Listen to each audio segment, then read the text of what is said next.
Hello everyone, Radhe Radhe, जय श्री कृष्णा।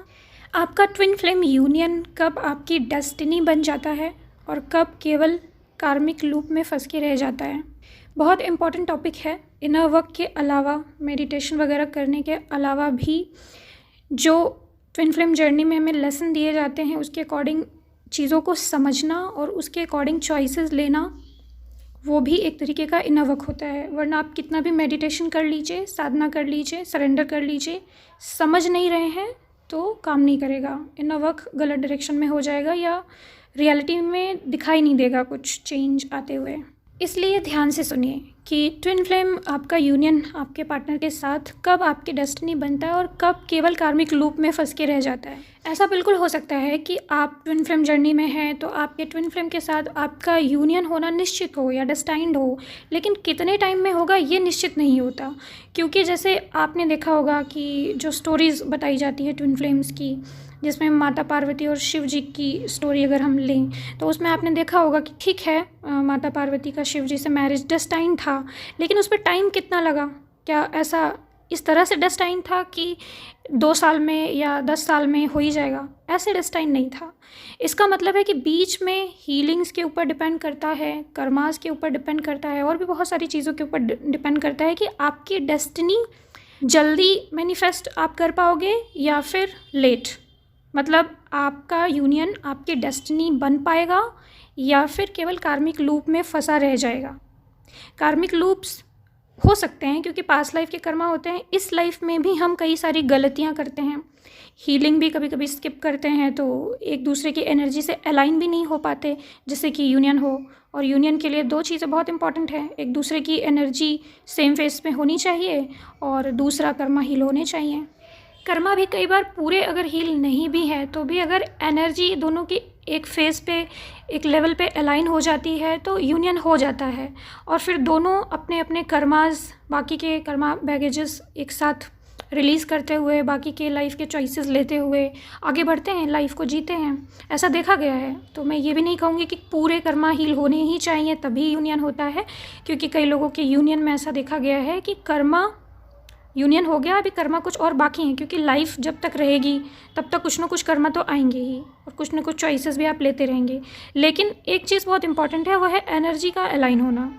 वरना आप उस पार्टनर के साथ रह ही नहीं सकते। ट्रिगर्स होंगे, आप अलग हो जाएंगे या आपको अच्छा ही नहीं लगेगा साथ रहना, या दोनों एक दूसरे को बस ब्लेम करते रहोगे, एक दूसरे को समझ ही नहीं पाओगे। तो यहाँ मैं 4 इंपॉर्टेंट पॉइंट्स आपको बताने वाली हूँ। अगर आप अपनी डेस्टिनी को एक्टिवेट करना चाहते हैं या फिर अपनी डेस्टिनी मैनिफेस्ट करना चाहते हैं और चाहते हैं कि आपकी डेस्टिनी डिले ना हो आपके न्यू गलत चॉइसेस या कर्मों से, तो आपको इन 4 पॉइंट्स का ध्यान रखना पड़ेगा जो अभी मैं बताने वाली हूँ। तो मैं क्या बताने वाली हूँ, कौन से पॉइंट्स, ट्विन फ्लेम यूनियन कब आपकी डेस्टिनी बन जाता है और कब कार्मिक लूप में फंस के रह जाता है।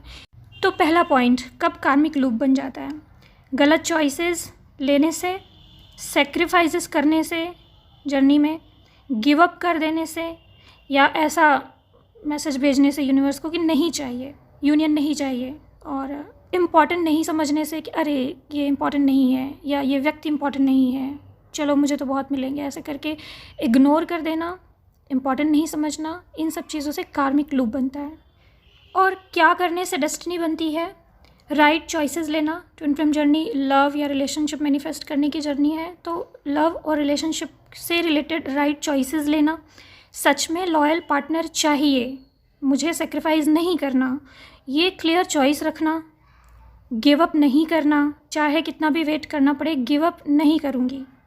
इम्पॉर्टेंट समझना कि अगर गॉड ने मुझे दिखाया है रास्ता तो ये मेरे लिए इम्पॉर्टेंट है। अपने अंदर की फीलिंग को समझना कि अच्छा ठीक है, मुझे अगर ऐसी कोई नीड है कि मुझे लॉयल पार्टनर चाहिए या सच्चा प्यार चाहिए, तो उस फीलिंग को इम्पॉर्टेंस देना। या वो व्यक्ति अगर आपको पसंद है तो उसको इम्पॉर्टेंस देना। तो इन सारी चीज़ों से, इस तरह की राइट चॉइसेस लेने से कर्मा आते हैं बीच में, लेकिन ये वो कर्मा आते हैं जो पास्ट लाइफ के हैं या इस लाइफ में जाने अपने पास्ट में अभी जो गलतियां करी वो सारे कर्मा आते हैं, बट वो अपना लेसन दे के, लर्निंग करा के ख़त्म होने के लिए आते हैं। तो इस केस में कर्मा तो आते हैं बट वो आपको तैयार करने या हील होकर ख़त्म होने आते हैं और आपकी डेस्टिनी, आपका यूनियन आपको सीधा मैनिफेस्ट होते हुए दिखाई दे जाता है।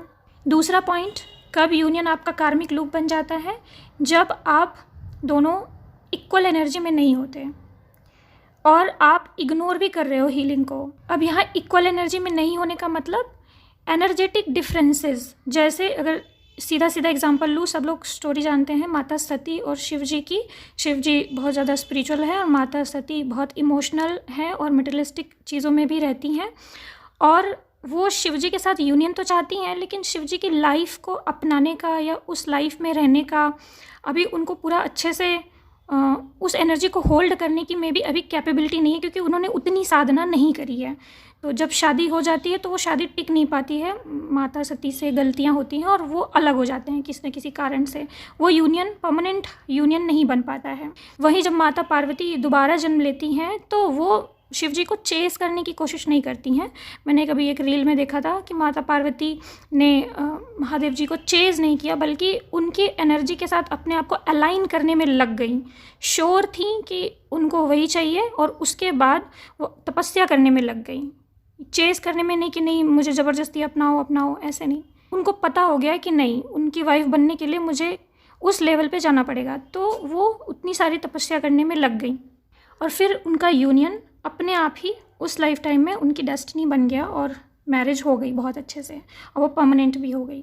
तो ये सिर्फ एक स्टोरी है जिसको देख करके हम समझ सकते हैं, सीख सकते हैं, अपने आप को उनसे कंपेयर करने की ज़रूरत नहीं है। लेकिन ऐसा देखा गया है कि ट्विन फ्लेम्स में भी एकदम बहुत डिफरेंस दिए जाते हैं। एक दिन है तो एक रात है, एक बहुत मटेरियलिस्टिक है तो एक बहुत स्पिरिचुअल है, एक बहुत डिस्टॉर्टेड मैस्कुलिन है तो एक बहुत ही सीधी सादी फेमिनिन है। ऐसा अक्सर देखा गया है। तो इतने डिफरेंसेस क्यों दिए जाते हैं? इतने डिफरेंसेस हो ही जाते हैं क्योंकि इतने सारे लाइफ टाइम में अलग अलग लाइफ को जिया है। तो एक फेमिनिन ने अलग लाइफ जी है, मैस्कुलिन ने अलग लाइफ जी है, उनके अपने कर्मा बन गए, अपनी मेमोरीज़ बन गई, अपने हैबिट्स बन गए, तो उसके अकॉर्डिंग दोनों की अलग अलग लाइफ होगी। अब यूनियन में वापस आना है तो वो सारी चीज़ें हील करके सेम एनर्जी में अलाइन होना पड़ेगा और तभी यूनियन हो पाएगा। और नेचुरली आप इन जनरल देखो अगर, तो शादियां भी उन्हीं लोगों की होती हैं जो लगभग एक दूसरे के कार्मिक होते हैं या फिर सेम फेस पे होते हैं, उन लोगों की शादियां होती हैं। मतलब आपको वही देगा यूनिवर्स जो आप डिज़र्व करते हो। तो अगर आप अपने पार्टनर को डिज़र्व नहीं करते हो तो वो आपको मिलेगा ही नहीं, मतलब वो होगा ही नहीं। यूनिवर्स में मैनिफेस्टेशन होगा ही नहीं, कुछ ना कुछ प्रॉब्लम आ जाएगी और आप अलग हो जाओगे, या आपका दिमाग मैनिपुलेट हो जाएगा, या आप किसी मटेरियलिस्टिक चीज़ में फंस जाओगे, या आप चॉइस ही नहीं ले पाओगे उस व्यक्ति की तरफ, या उसके साथ रहने के बाद भी आपको ख़राब लगेगा, बुरा लगेगा और आप अलग हो जाओगे क्योंकि एनर्जी ही अलाइन नहीं हो रही है। तो इसलिए दोनों अपने पार्टनर की एनर्जी को समझिए। दोनों लोग अगर अपने अपने पार्टनर की एनर्जी को समझें और एक एक कदम एक दूसरे की तरफ बढ़ाएं और एनर्जी को अलाइन करें तो यूनियन पॉसिबल है। फिर वो यूनियन डेस्टिनी बनने लग जाता है। इसके लिए डीएम की अवेकनिंग बहुत ज़्यादा इंपॉर्टेंट होती है। तो जब डीएम की अवेकनिंग स्टार्ट हो जाती है, तो जब वो जर्नी को समझने लग जाते हैं, तब वो एक्शन ले पाते हैं अपनी एनर्जी को डीएफ की एनर्जी से अलाइन करने की तरफ। और अगर डीएफ भी अपने डीएम की एनर्जी को समझें और वो उसकी तरफ एनर्जी को अलाइन करें तो डेस्टिनी मैनिफेस्ट हो सकती है। तो मेन है कि दोनों डीएम डीएफ की एनर्जी में इक्वालिटी होना ज़रूरी है। अब थर्ड पॉइंट, आपके ट्विन फ्लेम के साथ आपकी यूनियन की डेस्टिनी तब एक्टिवेट होती है जब कर्मा डिसॉल्व हो जाते हैं, कर्मा हील हो जाता है। आपके डीएम का आपको न पहचान पाना भी एक कार्मिक ब्लॉकेजेस है। थर्ड पार्टी का बीच में आ जाना भी एक कार्मिक ब्लॉकेज है। फैमिली का नहीं मानना भी एक कार्मिक ब्लॉकेज है। आपके और आपके पार्टनर के यूनियन के बीच जो भी रुकावटें आपको दिखाई जा रही हैं कि ये प्रॉब्लम आ गई, फिर ये प्रॉब्लम आ गई, वो सारे कार्मिक ब्लॉकेजेस हैं। इवन कई लोगों को ये दिखाई देता है कि मेरे पार्टनर के साथ मैरिज लिखी थी, सारे साइन मिले थे, गॉड ने साइन भी दिया था, लेकिन वो हुआ नहीं। और मैंने देखा कि कोई ब्लैक मैजिक हो गया है, उस पर किसी ने ब्लैक मैजिक करके उसको ले लिया अपनी तरफ और वो मुझे भूल गया, ऐसा कुछ। तो ये चीज़ भी कार्मिक ब्लॉकेज है। आपको ऐसा लगेगा कि किसी ने ब्लैक मैजिक कर दिया या कुछ, लेकिन ब्लैक मैजिक भी क्यों आया, ये भी एक कार्मिक ब्लॉकेज है। जितनी सफरिंग लिखी है उतनी सफरिंग हो जाती है, वो सारे कर्मा रिलीज़ हो जाते हैं, फैमिली वाले सारे मान जाते हैं, जो भी कर्मा हैं बीच में आने वाले थर्ड पार्टी ऑल, वो सब डिज़ोल्व हो जाते हैं, जब जाके यूनियन होता है। इवन अगर आप ये भी सोचते हो कि आप लोग ऑलरेडी मैरिड हो, आप सोचते हो कि अपने हस्बैंड को दुखी कर दें या अपनी वाइफ को दुखी करके अपने डीएम के साथ यूनाइटेड हो जाते हैं, ज़बरदस्ती डिवोर्स दे देते हैं, उसका ख्याल नहीं रखते हैं, अगर वो रोई तो आपका यूनियन नहीं होगा। तो इसीलिए सबका ख्याल रखते हुए काइंडनेस के साथ, किसी का कोई नुकसान ना हो, इस तरह से आगे बढ़ा जाता है, क्योंकि गॉड एक ही हैं और हम सारे इंटरकनेक्टेड हैं कहीं ना कहीं। तो आपका यूनियन सबके हाईएस्ट गुड के लिए होता है, तो कोई भी दुखी नहीं होना चाहिए। इवन अगर माता पिता भी, उनमें से भी कोई दुखी है और आपका यूनियन नहीं चाह रहा है, तब भी आपका यूनियन नहीं होता है, मतलब या होगा भी तो फिर कोई प्रॉब्लम आ सकती है। ये भी एक कार्मिक ब्लॉकेज समझ के आपको हील करना पड़ता है, या फिर वेट करना पड़ता है कि कब ये हील हो जाए। जैसे आपने शिव जी और माता पार्वती जी के केस में देखा होगा कि माता पार्वती जी की माता जी नहीं मान रही थी शादी के लिए, तो माता पार्वती जी ने काफ़ी वेट किया और उसके बाद उसको भी हील किया, वेट किया, और फिर जब मान गए सब और फिर शादी की। तो यहाँ पे एक सबसे बड़ा लेसन ये भी निकल के आता है कि पेशेंस, धैर्य होना बहुत ज़्यादा ज़रूरी है ट्विन फ्लेम यूनियन के लिए, क्योंकि इसमें पता नहीं कितना टाइम लग जाता है, कभी कभी बहुत टाइम लग जाता है सारे कर्मा हील होने में, सारी सिचुएशन सॉल्व होने में। अब लास्ट का चौथा पॉइंट आपको बताती हूँ। अगर आपको अपने ट्विन फ्लेम के साथ अपनी डेस्टिनी चाहिए तो एक और चीज़ हो सकती है, वो है सरेंडर, तपस्या, साधना। बहुत ज़ोर की साधना कीजिए, गॉड को जिम्मेदारी दीजिए, उनको बोलिए कि वो कर्मा आपका हील कराएं। सरेंडर, तो सरेंडर कहने को तो सब करते हैं, लेकिन सरेंडर उस लेवल का हो नहीं पाता, आपको पता नहीं है सरेंडर। मैंने तो कितने सालों बाद एक्चुअल सरेंडर क्या होता है वो सीखा, और अभी भी मुझे लगता है कि एक्चुअल सरेंडर अभी भी मैं नहीं कर पा रही हूँ, थोड़ा बहुत तो बिल्कुल रह ही जा रहा है। तो सरेंडर का मतलब ये है कि पूरी तरह जिम्मेदारी दे देना, क्योंकि आपको नहीं पता ना कि आपकी डेस्टिनी है कि नहीं, क्योंकि आपको नहीं पता कि आपके क्या कर्मा है, क्योंकि आपको नहीं पता कि कैसे कर्मा हील करने में भी इतना दिमाग ही ना हो आपके पास। तो इसलिए सारा ईगो यानी अहंकार त्याग करके सरेंडर कर देना कि गॉड अब आप करवा लो, और फिर ज़ोर की साधना करना, मतलब ज़ोर की तपस्या, बहुत डेडिकेटली इनर वर्क करना, फिर गॉड हेल्प करते हैं।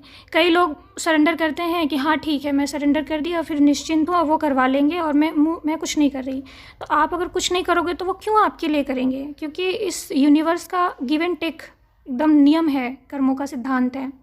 तो सरेंडर करने के बाद भी गॉड आपका सरेंडर चेक करते हैं, आपका डेडिकेशन चेक करते हैं और फिर आपके लिए कुछ करते हैं। तो अगर आप ठीक से सरेंडर कर पाएँ और रेगुलर साधना तपस्या कर पाएँ और अपनी चॉइस क्लियर रखें, तो खुद गॉड आपको, आपके अंदर कम दिमाग होते हुए, आपके अंदर कम समझ होते हुए भी खुद गॉड आपको लेके चलते हैं आपकी डेस्टिनी की तरफ, जो आपके डीएम के साथ यूनियन की तरफ ही जाती है। तो आप अपनी डेस्टिनी मैनिफेस्ट कर सकते हैं, बट इसके लिए बहुत इंपॉर्टेंट है सरेंडर समझना और रेगुलर कुछ ना कुछ साधना करना।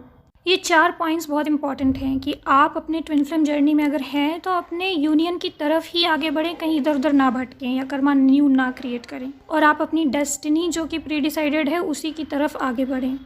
तो बस इस टॉपिक में बस यही बताना था। और इसके अलावा अगर आप फाइनेंशियल कोडिपेंडेंसी में हैं या आपके और आपके पार्टनर में फाइनेंशियल डिफरेंसेस हैं, आप कोई जॉब या सोल पर्पस करना चाह रहे हैं लेकिन आपकी एक्शन एनर्जी ब्लॉक है, आप एक्शन ही नहीं ले पा रहे हैं, स्टेप्स ही नहीं उठा पा रहे हैं, माइंड में क्लैरिटी नहीं है कि फाइनेंशियली ग्रो करने के लिए क्या स्टेप्स लें, कैसे एक्शन लें, माइंड आपका क्लियर नहीं है, नेगेटिव बिलीव्स हैं अबाउट मनी या करियर, और कोई आप काम कर भी रहे हैं तो उसमें आप अच्छी अर्निंग नहीं मैनिफेस्ट कर पा रहे हैं, और कोई ऊपरी ब्लॉकेजेस हैं मनी से रिलेटेड जिससे कि आपका फाइनेंशियल एरिया या करियर ब्लॉक है, तो आप हमारा ये upcoming inner work class join कर सकते हैं जो अभी 15 से स्टार्ट हो रही है। इस वर्कशॉप में इन सारी प्रॉब्लम्स को कंसीडर किया जाएगा और इससे रिलेटेड सॉल्यूशंस और हीलिंग प्रोवाइड की जाएगी, जिससे कि आपके रिलेटेड ब्लॉकेजेस भी हील होंगे और आपकी एक्शन एनर्जी भी एक्टिवेट होगी, आपकी ओवरऑल एनर्जी शिफ्ट होगी और फाइनेंशियल कोडिपेंडेंसी हीलिंग में आपको हेल्प होगी। सारी इन्फॉर्मेशन आपकी स्क्रीन पे आपको दिखाई जा रही है और 15 फेब से क्लास स्टार्ट होगी इवनिंग 9:30 PM से 10:40 PM तक। टोटल 7 डेज़ की क्लास होगी। क्या क्या 7 डेज़ में कराया जाएगा इस पर लिखा हुआ है, आप पढ़ लेना। इन केस आपकी कोई भी क्लास छूटती है तो आपको जूम रिकॉर्डिंग भी प्रोवाइड की जाती है सभी क्लासेस की, तो आपकी कोई भी क्लास नहीं छूटेगी। और कोई इन्फॉर्मेशन अगर आपको चाहिए क्लास के बारे में तो आप दिए गए नंबर पे व्हाट्सअप मैसेज करके पूछ सकते हैं। इनरोल करने वालों से रिक्वेस्ट है कि प्लीज़ 15 से पहले ही बुक कर लिया करिए। कई लोग बहुत लास्ट में ज्वाइन करते हैं जिससे कि मुझे काफ़ी हैंडल करने में प्रॉब्लम होती है, तो ट्राई किया कीजिए कि अपनी सीट 15 से पहले ही आप बुक कर लीजिए। और इस बार 15 फरवरी को महाशिवरात्रि भी है, तो आपकी हीलिंग के लिए महाशिवरात्रि की एनर्जी भी सपोर्टिव रहेगी।